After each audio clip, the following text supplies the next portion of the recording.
Hi, I'm Johnny Rodriguez. We're here with Skeleton Crew Productions and R2FX Productions. Brought you over here so you can see it behind the scenes, see how everything was made, kind of get a visual of it, and give you a walkthrough. Come on in.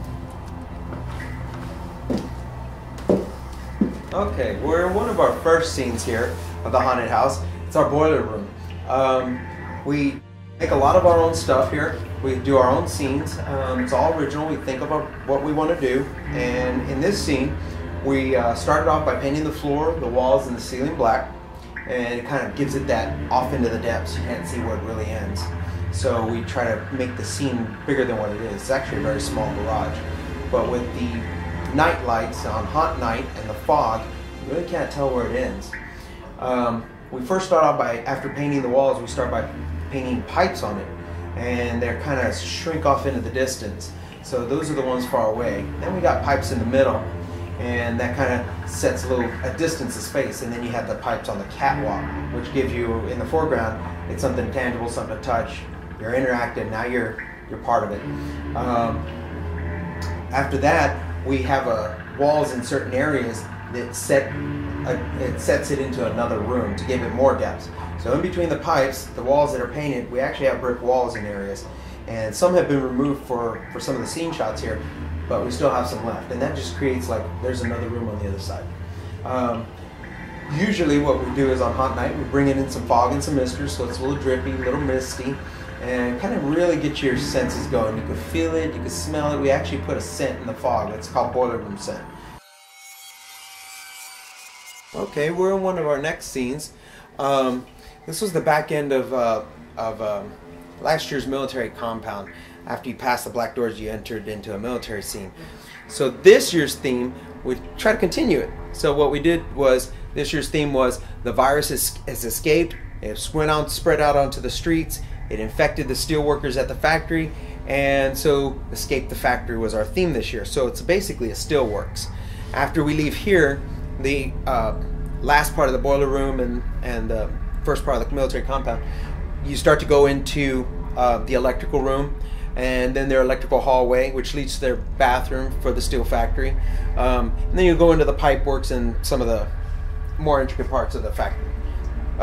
Didn't find the boiler room scent, but they have gunpowder. This was one we used last year. And we have Gothic. So they come about 100 different scents. So depending on what kind of scene, at the end we use a rainforest scent for the jungle at the end. We worked that into the scene too, part of the steel factory. But this is actually a cardboard tube. We believe in a lot of detail work to grasp everybody. This is actually a preformed concrete tube. It's what they used to when they pour for molds for the highway. We put sawdust and oatmeal in the paint. We make it give it texture, rusted, and the side flanges. And then we dupe our own bolts and hot glue them on, and it just starts to bring in more detail. Makes you feel like you're in a real scene and not somebody's garage. This is one of our further scenes down the line. This was actually the electrical room that powers the plant that we'll be going into, in the steel factory. It's a little torn apart, a little beat up, and some of them's fallen apart, but this is where we made them out of shoe boxes. Do a lot of detail work, put in the wires and stuff, trying to create the scene. We took a lot of stuff because it is outdoors and the rain comes through, so we've already started packing it away, but there is still something to see. Our goal is to get a building, so we try to start getting ready. So a lot of the paints are fire retardant, some of our camo netting, a lot of things that we could get fire retardant, we did. Another thing we did was get 12-volt lighting. It's fire marshal approved. It uses very little energy. It's a LED system. One control box powers about 40 lights in a haunted house, and there's 4 channels, so there'll be a couple in here. In fact, those are 12-volt, so you can run it off a car battery and unplug everything else. But after this, it goes down more of their electrical hallway and leads up to the bathroom.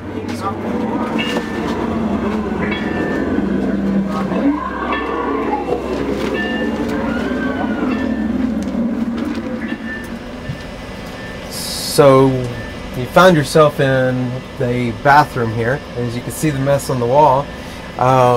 They had a lot of fun making it. It's actually the 3rd year we've used it. Like I said, we keep some, replace some, and tear some down.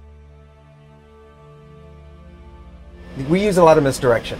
So if we get you to look at something that's really gross, there's a toilet in the corner, it's exploded everywhere, we usually have a drop wall. An actor will hide behind it. It slides down, you don't see them, there's a peephole down there, and so they can scare them without actually being in the room.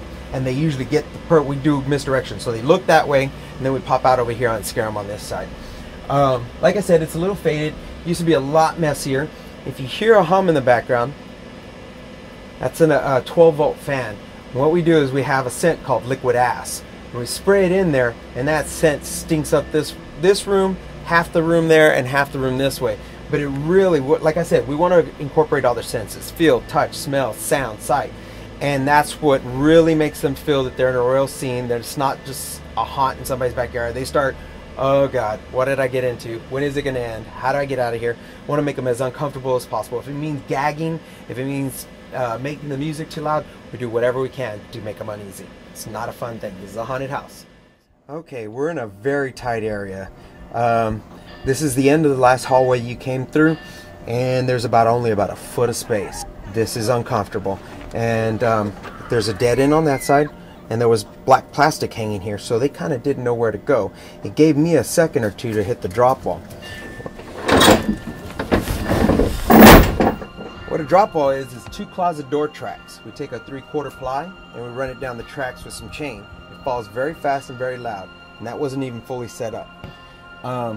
We can see them when they're coming through. We pop out, and then we chase them into the next scene. And that's our drop wall. Alright, we're in the main part of the steel factory. It's one of our largest rooms. It's 12 by 12, and there's an extension of I'd say a 6 by 8 area added onto it. We've added onto through the years as far as the upper deck space. We're now elevated from the rest of the haunted house, and you can actually see clear across 1, 2, 3 hallways over, but they're all separated. There's cut throughs for the actors, so we get in and out.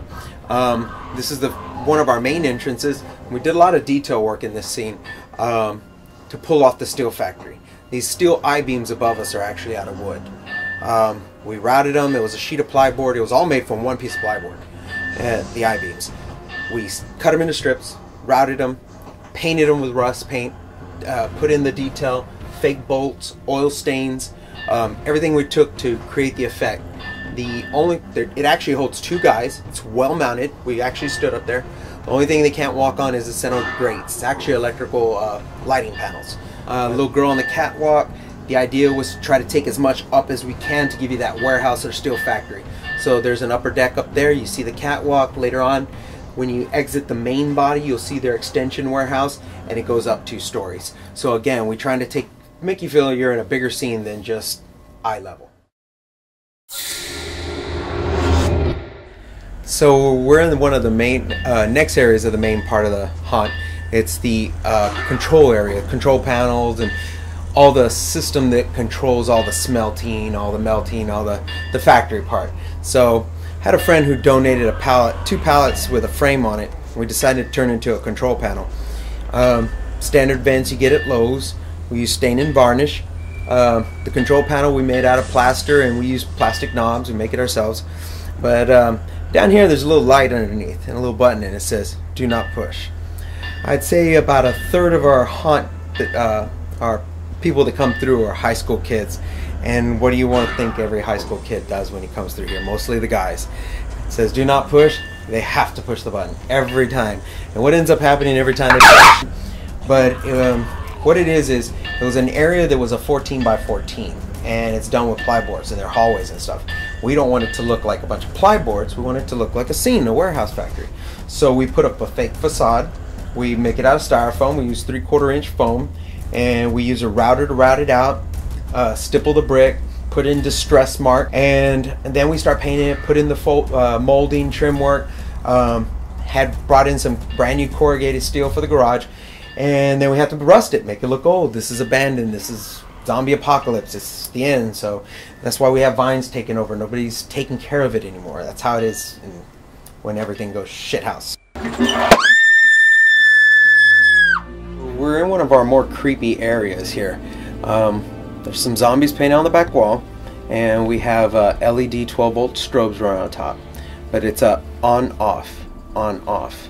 So it's not a regular strobe. And what we have in this area is this girl who's really, really good. But this girl's half face is torn off, blood hanging out, and she's kind of does this contortion thing. Her body starts to break up, and she walks down, and with the light on, off, you can't tell because she takes a step. You can't tell if she's moving or not.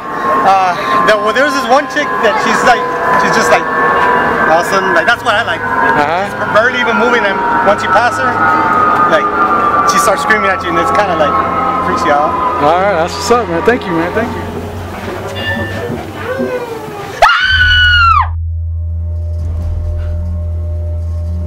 So here we are. We're back up in an area, and it might look a little familiar to you, and that's because we're back up on that deck, that 12 by 12 area that I was telling you about, where we try to separate it into hallways without closing it off. So this is the other side of the pipes, and this is the netting that we have in here. They kind of separated, but you can still see through. We had a girl in here that night that was working 3 scenes at once. In the room next to me, she was hopping over there working a spark rod and diving through our cut area. But we were able to see the people as they're passing, and when they're coming through, we're chasing them through the pipes, making eye contact and falling along the shaft here, and they start to like, oh God, they're on the other side, they're on the other side. And just about the end, we dive down underneath and pop up on the other side and kind of freak them out, like, how did he get on our side? But so this is the rest of the other half, and it wraps around here, takes a bit off the other side, and goes back down. And the drop wall that I was working on the other side earlier is now on this side. Alright, we've skipped a couple of scenes and we brought you to the end. We're just about ready to close up here. What we have here is one of our more favorite scenes for our guest. We try to make the haunt have sense. We wanted to go with the flow. You might not know it, you might not understand it, but at least when we created it, we had to have some kind of idea. We didn't want to throw you into a clown scene, then vampires, Dracula, zombie, aliens. So what we did was we created a storyline where you came in through a steel factory. There are different warehouses, there are electrical rooms, all the different rooms and stuff. And just like most workplaces, you always got a junkyard in the back. People always have scrap stuff, they throw it out, throw it in the field, and gets a little overgrown. So that's actually how we worked in this jungle room. This jungle room is one of our longest running scenes. It seems to be a favorite. Every year we want to take it down, but every year when we ask what was one of your favorite scenes, this one always comes up several times. And so it's their overgrown field to the warehouse is how we worked it in. Inside, there's 2 actors, and they are in ghillie suits, professional army grade ghillie suits. We got them from the military. So they're hiding in there with the camo, several layers in there, vines, jungles, just you name it, branches, trees. We try to layer it as much as possible, make it as thick as possible. It's actually very hard to go through, and it's usually completely covered in fog, and the actors, they can stand right in front of you and you wouldn't even know it. Again, we use 12-volt lighting in there. It's covered in snakes, so if there's a phobia of snakes, claustrophobia, can't see, that's where we get them. And then there's always somebody at the end. So even when they come out and they're in the light and their friends are standing there 10 feet away, right on the side there's another 2 actors that hammer them again, just one last time to shove them, kick their ass, and push them out the door. Oh, thank you for joining us. Hope you enjoyed it. This will be our last year here, so if you want to come see it, this following year will be the last year here. Come check us out at 6239 Flint Rock. Again, thank you to all y'all who took the time to watch it. Thank you to R2FX Productions. Hope to see you out here. Thanks and have a great one.